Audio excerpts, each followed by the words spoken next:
What's up, everybody? Brett here, and I'm back today casting in some more Total War Warhammer 2 multiplayer battle replays. This one was sent in by Evil Sun's Big Mech, a channel subscriber. I appreciate you, man. Very consistent in sending in replays. You'll notice, guys, there are some duplicate Regiments of Renown units, which is something that struck me too as I loaded up this game to watch it for the first time. I'm not sure if they're using some sort of mods. I think that's the case. That's probably has to be the case because it's on both sides. And otherwise, my only other thought is it could be some sort of compatibility issue with the recording, which I know happens, but I don't think so. These are got to be some sort of mod, so I'm just not familiar enough with the modded community to know which mod exactly it is. Feel free to let me know in the comments section down below, but I'm very interested in the choices that he made. So he's going to be playing as Empire, so we'll kind of watch this a bit from his perspective. I'm slow-mowing it because a lot of action is going to go down pretty fast. There's a bone giant on this side of the battlefield. There are two of the Chosen of the Gods. So they have Shield Breaker. They're amazing. They have their kind of scatter fire arrows that they shoot. And yeah, they're just going to be backed up by a ton of Tomb Guard on the wings. And we've got one Tomb Scorpion here. And then a pretty sneaky deployment of Nehekara Horsemen, which are pretty standard light cav for the Tombkings. Their Lord choice is going to be Arkhan the Black. He's got the Tomb Blade. He's got the Staff and the Gash. He's going to be able to summon lots of skeletons. He's going to be able to recharge his death magic quite often. And he also has the Liber Mortis, which gives physical resistance and an AoE on the ground. You'll probably see that as like a blue circular AoE. Alright, so the Lizardmen team here is pretty interesting as well. Very small army, but extremely elite. We have here the Shredder of Lustria, the Dread Sarin Regiment of Renown. I haven't been able to use this guy myself. And I always love that a lot of the creatures in the game, whenever you zoom in on them, they look at you. They know where you are. But they're being shot by the Huntsman here. So this unit is 3,800 gold, I believe, which is the most of anything in the game. It has, of course, Terror. It has an Encouragement aura. It can fire while moving, but it also has Dread Aversion, which lowers leadership around itself. You combine that with an effect like Terror, and you can pretty much instantly rout low-level troops or already damaged units with this particular monster. So, enormous weapon strength, of course, giant HP pool, and poisonous missile damage from the Howdah on its back. It's an amazing unit, and it's being supported by the Legion of Shakwa. Take a quick second to look at these bad boys. They're pretty sweet models as well, but their big claim to fame is that they have the Shield of Shakwa, which can give missile resistance. So you want to put them near your highest value single target entities, and you'll try your best to protect them if you can. The Bone Giant here appears to be shooting at the Light Wizard, which only has Net of Amnitok and Foz protection. No doubt looking to tie down something very similar to the Shredder of Lustria and gun it down as fast as possible with these White Wolves. So the White Wolves are the new Regiment of Renown. They are Huntsmen. They can fire while moving. They have Stalk, but more importantly, they do anti-large damage, and they also have decent melee stats for an archer unit. So if anyone gets onto them that isn't, heavily armored, they're going to have a hard time bringing these guys low. And there's 3 groups of them, and they're essentially invisible at this point. And they're just firing openly into the front lines. But this Light Wizard's having a bad day. 2 Chosen of the Gods is enough to burst down just about anything in the game. Marcus Wolfheart's moving up here. Not sure why. He's probably in range of everything he needs to be in range of. Yeah, there was also double Zentler's Reichsguard. One of my favorite units on the Empire roster. I featured them in one of my recent battles. But their big thing is that they have Vanguard deployment and they're immune to psychology, which is cool. You can get a lot of value from them. They're heavily armored. They do a ton of damage. And they're going to be escorting these Pistoliers, who as of right now have no idea that these Nehekara Horsemen are waiting on the wings. Most likely they're going to try and move in on these Colostodon Hunters, who are the Regiment of Renown Ripperdactyls. So these guys also look pretty sweet. You know what? Battle's going underway pretty quickly, and I don't want to miss anything strategic, because I think the plays here are going to be pretty sweet. They're an awesome unit, and their thing is that they can enact Toad Rage. So they let them sniff some, or eat probably, some poisonous toads, which drives them into a rampage, but gives them enormous damage. So you put them on the target that you want to hit the most, and then you pop Toad Rage, and you annihilate it, and just kind of hope that your guys make it out alive. Front line of Saurus warriors, and some spears here in the front line, just in case, I guess, there's some sort of frontal cav charge. But either way, they did need something to kind of round out this front line. And the big man himself, we've got the brains in the back with Arkhan the Black, but then we got the, oh my god, look how sweet. Oh my gosh. Just like pointing out, like, I am going to mess you up. We've got Nakai the Wanderer here, the big croc. And let's check out his abilities. Miasma of Despair. He could pop this to lower leadership and vigor, interestingly enough, around himself, as well as speed. It's going to be very hard to disengage from him or the units around him when you're fighting him. And he also has Primal Roar, which sends himself and his allied units into a rampage, but gives them massive physical resistance and melee attack to make up for it. So once the front lines engage, you pop that and you happily receive all of those sweet bonuses. And for those who've never seen a Bone Giant before, man, look at all these screenshots I'm just kind of passing up right now. I love it. I love it, guys. Okay, so anything else on this side of the battlefield? Not really. And I think the Empire, you know, army is pretty self-explanatory as well. Spearmen with shields in the front line. Just lots of cheap spearmen to make up their infantry corps, as well as Knights of the Blazing Sun deployed in the back here, using rock strategies to hide. But they're... What purpose do they have? I don't know. Maybe they're just here to fall back to in case of an unexpected Lizardman build or Tombkings build. You never know. And the Wah is here on the other side, being led by Grimgor himself. He's got Gitsnik. Of course, he has the Wah. And he's just going to be like the anchor in the front lines, murdering as many Gits as he can. We've got cheap goblins in the front with their silver shields to absorb attacks. Black Horks here for the heavy-hitting, armor-piercing damage. They're bigger and harder. And then you've got the big ones in the back. So kind of like your anti-large, but not really. They just hit hard. They're a blender unit. They're kind of cheap, kind of expensive. I don't know. They're one of those units I've always struggled to figure out where exactly they should go. But then last but not least is going to be the Orc Shaman also, who's got tons of spells. Let's see what he uses to make himself effective this battle. Oh, and also, of course, the Skink Priest of Heavens with Wind Blast. And, yeah, so cheap spells on him. See what he's able to do. And the Light Wizard is getting destroyed. I would certainly not have advanced with him. There's just enough archer, fire, and heavy missile damage on this side of the battlefield to put down a lightly armored unit like him. And if he doesn't outright die, man, good thing the Bone Giant's kind of inaccurate. And a Foot of Gork attempted there, but dodged. I'm not sure why you would go on this unit either. Holy crap. What the hell? So I think what happened was... Oh my god, can we rewind that? I think the Shaman sent up a Gaze of Mork. I think that's what that's called. It's a missile, direct missile damage. And perhaps maybe a net of Amnatok helped. I don't know. I don't know how they was able to land all that. But then, of course, probably an Amber Bow from Marcus. And they one-shot that guy. That's unbelievable. Kind of sorry I missed that. Looks like a Fata Buta here going off on the Pistoliers. I mean, that'll destroy them. Probably not the most high-value target. Zintler's Reichsguard would probably be a little bit better for that. There's so much going on, guys. Marcus is being targeted now by the Chosen of the Gods. The Colossadon Hunters are going to chase off the Pistoliers. Meanwhile, the Huntsman sitting in Overwatch. And a pretty big net here. The Hunter's Snare from Marcus. So double nets on the Empire side.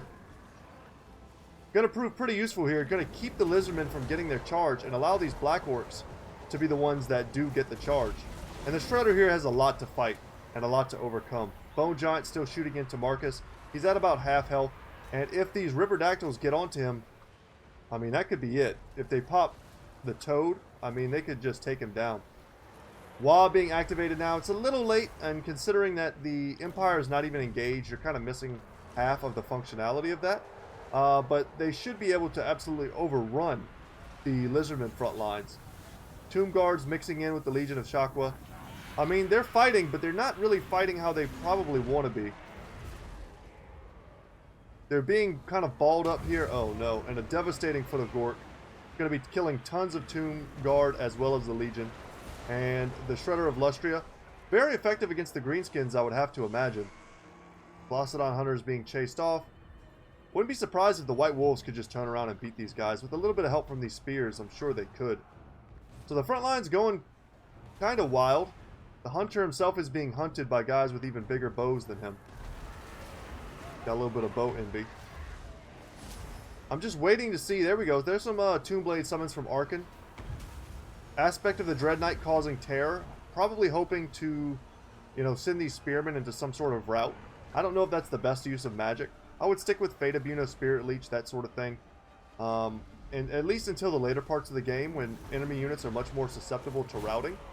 Cold-blooded here being used on the Dread Saurian. It looks like he's being shot by the Chosen of the Gods, but of course they're probably shooting into these Black Orcs, and no doubt they're going to be getting quite a few kills. Cold-blood stopping the rampage, although I think Shredder of Lustria doesn't rampage. The big ones with the Howdah on their tops, that's kind of like the chief advantage of them, is that they do not rampage. Man, the Light Wizard came back. No offensive magic on it, though.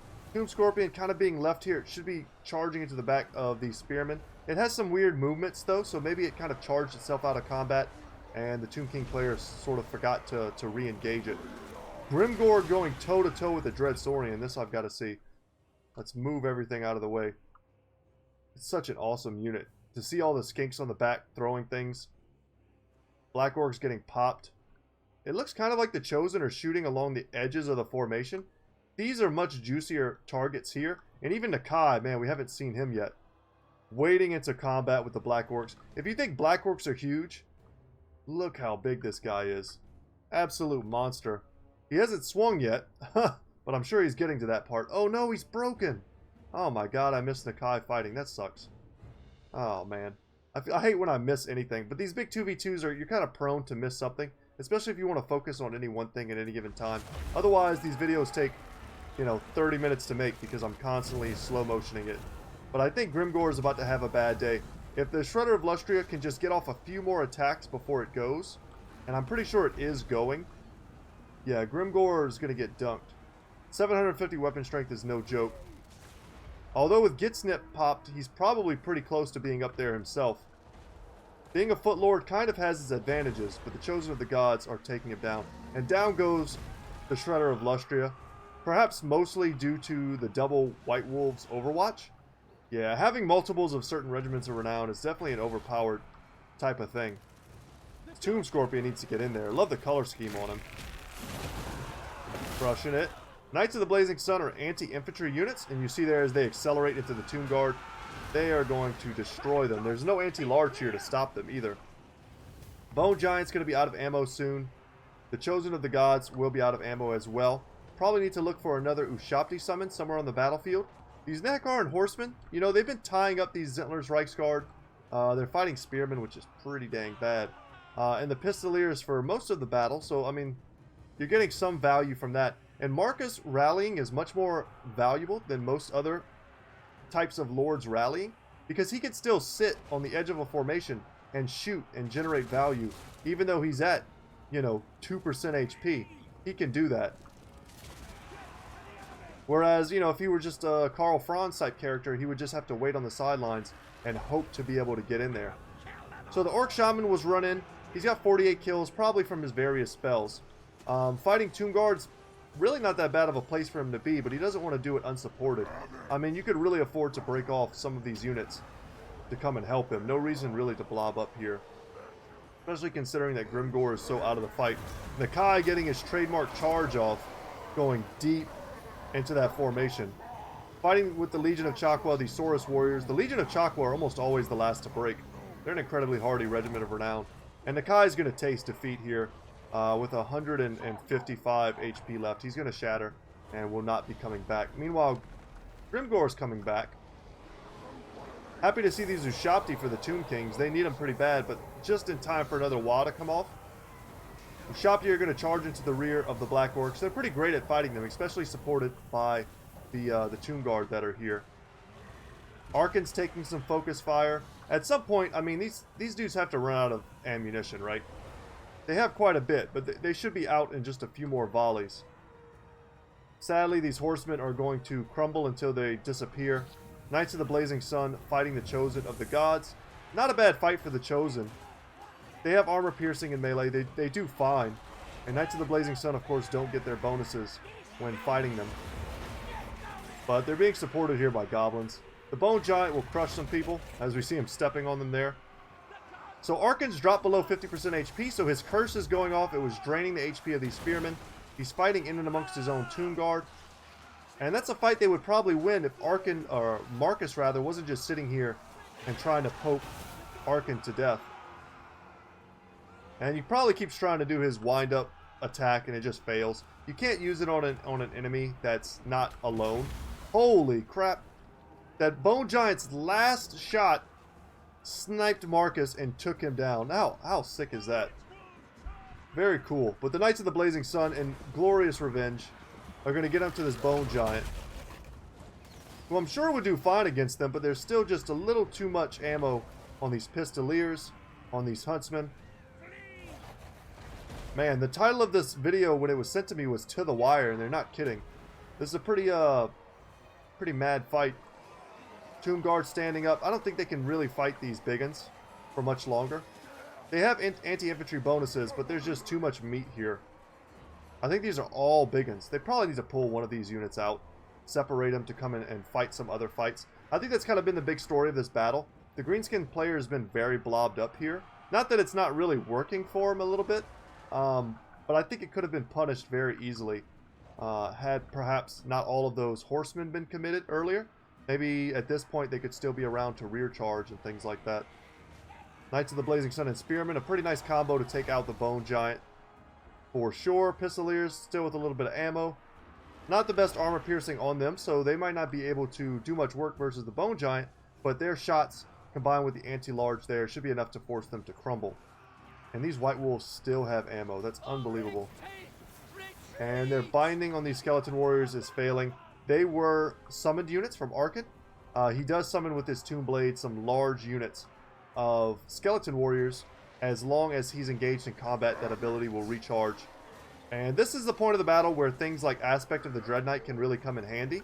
Because you tear at this point in the battlefield, or at this point in the battle, when these units are hurt, perhaps they're being flanked, their lord's not nearby, you can rout whole groups like this of greenskins with just one cheap, simple spell like that. So you can kind of save one of those in your back pocket until you need it. But at the beginning of the battle, when you're fighting healthy troops, it's not really the best. Let's see if they're set to charge here. I love their acceleration. Right into the mix. And that's who they want to be fighting. Maybe he'll pull them all the way through. Maybe he'll let them continue to engage. The Bone Giant, last we checked, was at 78 kills. Now it's up to 102. Probably all spearmen. Knights of the Blazing Sun. There's still quite a few spearmen left on the Empire side of the battlefield, but once the White Wolves run out of ammo, they're basically just really cheap, kind of crappy infantry that won't be good for much. Let's see if Arkhan can hold out. Aspect of the Dread Knight now coming in again, giving him leadership. But I wonder if something like a Spirit Leech might not be more effective. One Spirit Leech would probably just shut down these Knights of the Blazing Sun for good. One unit of Chosen of the Gods, still fighting. Can definitely beat these guys back. The Bone Giant here, man, he's crumbling. To bring him into combat or not is kind of the risky thing. But sometimes units stabilize whenever they are winning in combat. So if he thought he could perhaps win, that would be great. Greenskins are rallying, the Empire is rallying. It's hard to know what's going to happen next. If Arkhan can get another big summon, and by big I mean in ultra sizes, his skeleton summon I think is 160 skeleton warriors. Yeah, here we go. And that might be enough to stabilize him to prevent him from crumbling anymore. Yeah, so it's 160. Of course they start destabilizing as soon as they arrive. They also weren't forced to attack as soon as they arrived, so they missed out on a little bit of damage there. Bone Giant being brought in, but alas, a little too late. He's going to crumble and break right before he's able to make it into combat. But they're really, I mean, they're fighting at their own weight class right now. If they could last just a little while, I'm sure they could do quite a bit of damage. The greenskins are all but gone. A few biggins here, a few biggins there. The Black Orcs are running off the battlefield. Not quite sure why. I feel like they should be able to rally. This is a nail biter. Because for a second there, Arkhan was about to go. And their binding is now orange. You can see they're starting to disintegrate. Once it turns to red, that means they've just got a few seconds left. And then they will disappear. So nice, excellent visual change from CA. It's something I highly approved of. Because I always found it hard to keep track of how long my own or my enemies' summon units were lasting. And I'm not sure if this was an intentional disengage. I would 100% would have chased these guys down with the Chosen. And used my Spearmen, perhaps, to chase these other units down. Or perhaps Arkhan himself. It's just rough, because he's only got 2 units here.